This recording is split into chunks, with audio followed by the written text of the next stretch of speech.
Breaking this afternoon on the impeachment front, the growing body of evidence against the president as more witnesses from inside his administration speak out and tell an eerily similar story of Donald Trump's political objectives and political actors hijacking the diplomatic and national security policy process. The New York Times reports that former National Security Advisor John Bolton's top Russia deputy, Fiona Hill, who testified for more than 10 hours this week, was so concerned about Trump-appointed EU Ambassador Gordon Sondland that she sounded alarms within the intel community, calling him a national security threat. From that stunning New York Times account, quote, in her testimony, Ms. Hill described her fears that Mr. Sondland represented a counterintelligence risk because his actions made him vulnerable to foreign governments who could exploit his inexperience. That report raising the stakes for Sondland's planned deposition tomorrow before House investigators. And it's not the only damning headline Sondland faces. He's also named as one of the unexpected and unconventional officials put in charge of Donald Trump's Ukraine policy by White House Chief of Staff Mick Mulvaney. Mulvaney facing increased scrutiny of his own today. Washington Post reports, quote, in late May, Mulvaney organized a meeting that stripped control of the country's relationship with Ukraine from those who had the most expertise at the National Security Council and the State Department. Instead, Mulvaney put an unlikely trio in charge of managing the U.S.-Ukraine account amid worrisome signs of a new priority, congressional officials said, pressuring the fledgling government in Kiev to deliver material that would be politically valuable to President Trump. That's according to more explosive testimony yesterday from a current State Department official named George Kent, who also testified that those three unlikely officials named themselves, wait for it, the Three Amigos. But of course they did. That's Sondland, who's emerged as a figure at the center of the whole campaign against Ukraine. Kurt Volker, who turned over those damaging text messages that clearly show concern among U.S. diplomats over tying military aid to a political campaign designed to benefit Trump. And Rick Perry, who has been subpoenaed in the impeachment inquiry. Today, the testimony from State Department officials is ongoing and supports the narrative that qualified officials were sidelined to make room for the Amigos. A deposition just wrapping up in the last hour from Michael McKinley, a former advisor to Secretary of State Mike Pompeo, who is believed to be testifying about his alarm regarding the politicization of the State Department. Washington Post reporting that he's adding his voice to the chorus of officials describing the removal of Ukraine Ambassador Marie Yovanovitch, who stood in the way of Trump's pressure campaign against Ukraine, as cause for serious concern. From that report, quote, the unwillingness of the State Department leadership to defend Yovanovitch or interfere with an obviously partisan effort to intervene in our relationship with Ukraine for the political benefit of the president was too much for him. That's according to one person familiar with his testimony. So it should surprise no one that Donald Trump's impeachment and his removal from office now has the support of 52% of the American people. That's in a new Gallup poll. And in terms of where that puts him in the history of impeached American presidents, well, Bill Clinton's impeachment never had more than 35% support in the very same poll. That's where we start today with some of our favorite reporters and friends. With us at the table, Jim Messina, Deputy White House Chief of Staff from the Obama administration, the most distinguished senior fellow Heather McGhee, and former communications director for the Jeb 2016 campaign, Tim Miller, plus former assistant director for counterintelligence at the FBI, Frank Figliuzzi, and with us from the Washington Post, national security correspondent Greg Miller. Greg, I'm going to start with you. Your byline is on some of the juiciest scoops in your newspaper today. Take us through what you're reporting and what you know since that paper went to print. Seems like the news cycle's only accelerated. Yeah, no, that the headlines are just coming in waves from this testimony in the past week. And the story we have up today is largely how Mulvaney is now much more at the center of this inquiry because of how connected he is to key developments in this unfolding kind of Ukraine scandal or drama. And I mean, among those important revelations was, as you just pointed to a moment ago, his role in basically taking authority for the U.S. relationship with Ukraine away from the experts at the White House and the State Department and handing that over, designating these three officials who we now know from texts and other evidence were more willing to pursue the president's political objectives.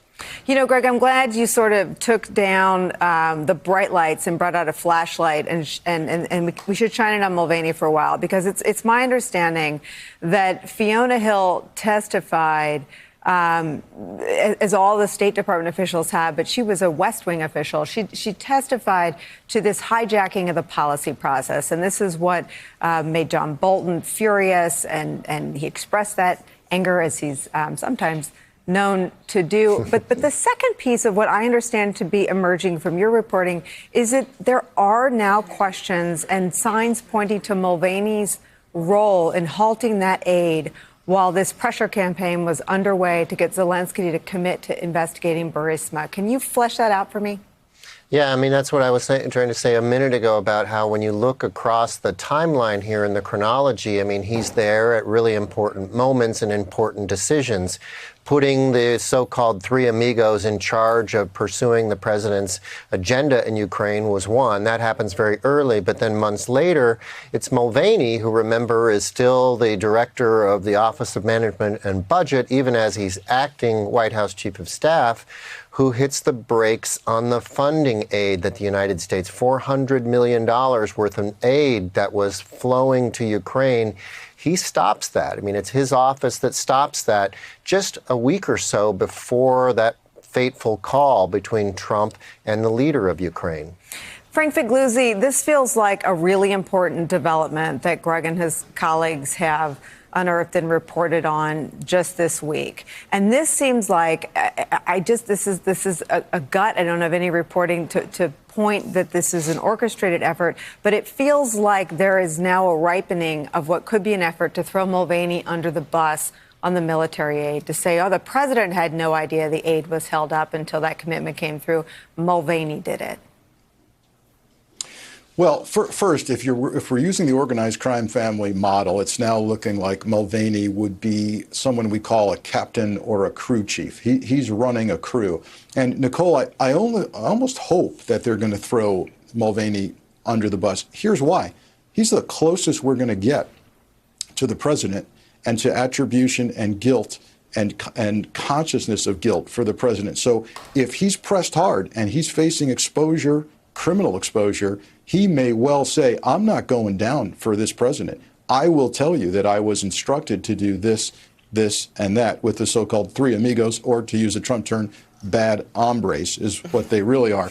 And what he'll tell us is a story. He'll tell us a story of not going outside of usual career professional channels to do something because we can't trust them, but rather not because we can't trust them to do the right thing, but because we can't trust the career professionals to do the wrong thing. And we know we're doing the wrong thing. And Frank, I mean, the evidence is now hiding in plain sight. Just to pull your mob analogy to perhaps a tortured place, but he's basically sort of sitting at the restaurant, taking credit for some of what happened, but just giving us a cover story. Here's from the New York Times. Mr. Mulvaney has told associates that the administration paused the aid to try to push Ukraine to more robustly fight corruption, not in connection with pressuring Ukraine to uncover dirt on Mr. Trump's rivals.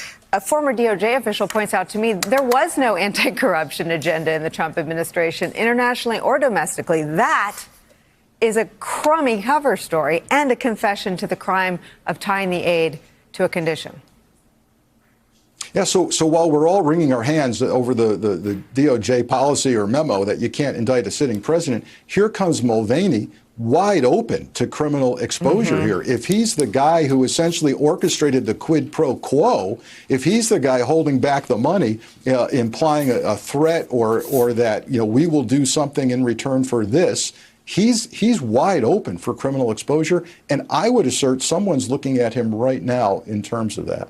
Greg Miller, let me just bring you back in. Your colleague Greg Sargent writes of that revelation. This is supposed to be exonerating Mulvaney's claim about fighting corruption, but it's an important concession. If it's true, Mulvaney has privately acknowledged a direct link between the freeze of the military aid and Trump's pressure on Ukraine to fight, quote, corruption. Is it your understanding that Fiona Hill testified to that, or any of the other witnesses that have been in this week? Well, of course, it's important that Fiona Hill, when she leaves on July 19th, the White House, that is days before the call. And that is, in fact, shortly before, before she really becomes aware of the cessation of the flow of aid. But to go back to Frank's point, I think that, the idea of this as fighting sort of a broader agenda to fight corruption is something that the president has embraced as a sort of talking point and an explanation for all of this here. But those who were inside this effort and those who were raising alarms about this came to see those words as kind of a code. Mm-hmm. That the fight against corruption in Ukraine meant elevating prosecutors and Ukrainian officials who were going to follow the president's agenda at the expense of others, including the U.S. ambassador, who sort of yanked out of the way of this largely for that reason. It is, Heather, so Trumpian. It means the opposite. The fight against corruption was Donald Trump's effort at the highest levels of the executive branch to corrupt the U.S.-Ukrainian relationship. Right. It is absolutely his playbook. Accuse your enemy of doing exactly what you're doing, and so that if anything comes back to you, you can always give a false equivalency. Remember, this is someone who his closing argument was about draining the swamp. And then so many of us were really concerned when we saw what happened to the State Department, when it was just gutted, right? When we knew about Russian interference. It was like, we need people. And we knew that we had a man in the White House who knew nothing about the rest of the world except for his own business interests. And so to see that full story coming home to roost, right, with the testimony today saying basically if there had been more career hands at the wheel, we would not have had people who were just there to basically sell out the country for Donald Trump's own personal private interests. Tim, I know you know Gordon Sondland. I'm going to get to Sondland in a minute. I'm stunned by the Gallup number. The 52%. I expected when the president confessed to the misconduct that the public would be supportive of an investigation more transparent than the Mueller probe. But I'm stunned that we're at 52% of the American people who support his removal from office a year before an election. It is a really shocking number, and I think what it is doing is putting the Republicans and the Trump defenders who are not the full MAGA, the anti-Trump crowd, into a really tough spot, right? And I've got an article on this in the Bulwark tomorrow where it's name names. Who are you talking about? Everybody in the Senate, pretty Portman, much. Burr. Yeah, sure. Portman, Burr, Graham. Exactly. Lamar Alexander. Who Lamar Alexander is a specific example. He put out a press release that says bad, but not removable, not impeachable. Let's let the voters decide. But this argument doesn't make any sense, right? Because the thing that you're saying is bad is that Trump was trying to interfere in the very election that you say should, render a judgment on whether he can stay in the presidency. That argument doesn't hold water. And so, honestly, it's kind of the Rubio argument, which is that this is all a farce and he's just joking, which is totally morally bankrupt and ridiculous, but the only thing that's consistent, right? And I think the corner that Trump's folks are going to be backed into looking at these numbers is to just go full partisanship, fake news, this isn't real, because they're really, they've gotten themselves with the facts in such a tough situation that, you really can't spin your way out of this one. Well, and the problem with any sort of conspiracy theory sticking to this is that all that parade of witnesses, those include political appointees. Fiona Hill worked for one of the most conservative national security advisors in recent history, John Bolton, Gordon Sondland, and we don't know what he's going to say tomorrow, but he's got a lot of exposure himself. What do you make of how this story is being received and processed by the American public? Well, that's what's interesting, because we're at 52% 10 days into this investigation. Mm-hmm. We haven't had a bunch of things that are going to come out. These investigators are going to do their job. We're going to have more facts come out. And, with the three idiots or the three amigos starting this whole process, they're not not going to be able to get their story straight either. And then you have some of these people like Sondland, the more he gets looked at, this is going to be a very big problem for him. And as we go down, the American public can be watching this. This is all they're going to be watching for the next month or two. And in the middle of this, they're going to be seeing this every day. And this fatigue that you're seeing swing voters have right now, just saying enough, enough, enough, is going to get worse and worse for Trump. And this 52% number is a number to really watch, because if it gets above 55, 57, 58, he suddenly can't get reelected. And so then if you're Cory Gardner or Susan Collins or these people up for election in tough states, you start to say, why am I fighting for this guy anymore? What are we doing? If you're Mitch McConnell, you start to say, this is more water than we can handle. I want to end with you, Greg Miller. Your paper, I think, over the weekend reported that Sondland is expected to say that, and our viewers have followed every twist and turn, but I want to go back to this text exchange. It was one of the text exchanges released by the very first witness, I believe, Kurt Volker. And it was an exchange where Bill Taylor, who's a career diplomat in Ukraine, wrote, "It's crazy to tie military aid to a political campaign." And Sondland wrote back, "I don't think that's what's going on here." What your paper reported, I think, late Saturday night and in Sunday morning's paper, was that Sondland plans to testify tomorrow that his source, a guy who's told 13,000 lies so far, no other source, no other verification, Donald Trump told him to tell the diplomats on the ground. No, that's crazy. Is that right? Yeah, I mean, when we saw that text after it was released after Volker's appearance, I mean, it jumped out at everybody because it was so scripted, right? It looked like a scripted denial, like something you would throw out there when you know you're under surveillance. And there's a time gap there between when Taylor says this, that this is crazy, and Sondland replies. And in that window, yes, he calls and speaks with President Trump. And President Trump, the same president who coached his and managed the response to the Trump Tower meeting and the Russia investigation, was scripting a response for his ambassador in this case to spit out something that looks exonerating at first blush, but is something else once you understand the full backstory. And Greg, other than that, what are you looking for tomorrow from Sondland? What will your questions be from those people who listened to that deposition? Yeah, I mean, he has indicated that he's going to try to walk this really narrow tightrope in which he's going to say that he thought this was all about corruption and never connected the Burisma company probe that Trump wanted to Biden. And I think that's going to be a difficult sell, to say the least, right? Because Giuliani and everybody are making that abundantly clear throughout this process.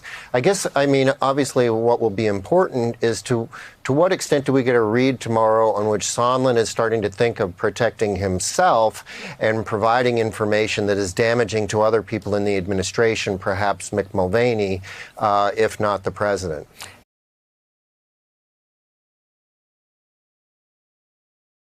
Hey there, I'm Chris Hayes from MSNBC. Thanks for watching MSNBC on YouTube. If you want to keep up to date with the videos we're putting out, you can click subscribe just below me or click over on this list to see lots of other great videos.